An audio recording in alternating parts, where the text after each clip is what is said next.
হয়ে গেল বাঙালির প্রাণের মেলা বইমেলা। জুলাই অভ্যুত্থান, নতুন বাংলাদেশ বিনির্মাণ, এই প্রতিপাদ্য নিয়ে শুরু হয়েছে আমাদের বাঙালিদের প্রাণের মেলা। আমরা এসেছি আজকে বইমেলায়, ঘুরে ঘুরে দেখবো প্রত্যেকটি স্টল, কোথায় কোন লেখকের কতগুলো বই প্রকাশিত হয়েছে, সব তথ্য জানবো। আপনারা আমাদের সাথেই থাকুন। কেমন লাগছে?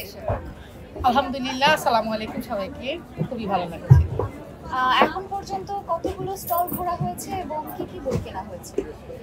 আজকে প্রথম দিন, ভীষণ ভালো লাগছে এবং আজকের এক্সাইটমেন্ট হলো যে আমার অন্তত দেখা এই প্রথম যে এই অমর একুশে বইমেলা 2025-এর আজকে রেকর্ড যে মেলার প্রথম দিন, বইমেলার প্রথম দিনে এত মানুষ এবং এত আগ্রহ নিয়ে স্টলে সবাইকে উপস্থিত হওয়া, এটা সত্যি প্রশংসনীয়। কেমন লাগছে এসে? ভালো। কি কি বই কিনতে চাচ্ছ? গল্পের বই কিনতে চাচ্ছি। কোন গল্পের বই তোমার খুব পছন্দ? রাজকুমার। রাজকুমার বই তোমার খুব পছন্দ? হ্যাঁ। আচ্ছা, রাজকুমার বইয়ের কোন ক্যারেক্টারটা তোমার খুব পছন্দের? রাজকুমারের ডালিম। আচ্ছা, তুমি কি রাজকুমারের রানী হতে চাও? হ্যাঁ। তোমাকে খুব সুইট লাগছে। Thank you. আপু, প্রথম দিনের বেচা বিক্রি কেমন চলছে? ফার্স্ট দিন তো তেমন ভাবে এক্সপেক্ট করা যায় না। তারপর আমাদের শুরুর দিকে মোটামুটি ছিল, যেহেতু পদ্মজাতা প্রতিবারই পাঠকদের ফার্স্ট প্রায়োরিটি থাকে।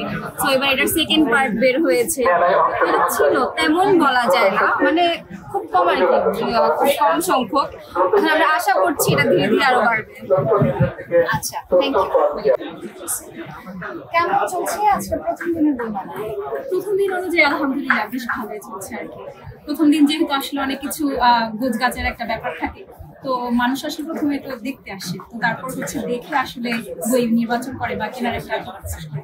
তো সেই অনুপাতে বলতে গেলে যে আলহামদুলিল্লাহ। আপু, আপনাদের স্টলে কোন বয়সের আসলে মানুষের আনাগোনাটা বেশি দেখতে পান? ইয়াং জেনারেশন ভিত্তিক বইগুলো তো ইয়াং জেনারেশনরাই বেশি আসতেছে। আর কিছু আছে ছোটদের বই, সেগুলো হলো ওই পাশে আছে। আচ্ছা, কোন কোন লেখকদের বই আসলে আপনাদের স্টলে পাওয়া যাচ্ছে? আমাদের হলো এম মিরাজ হোসেন স্যারের বই আছে, আর তাছাড়া আদার্স কিছু রাইটারের বইও আছে।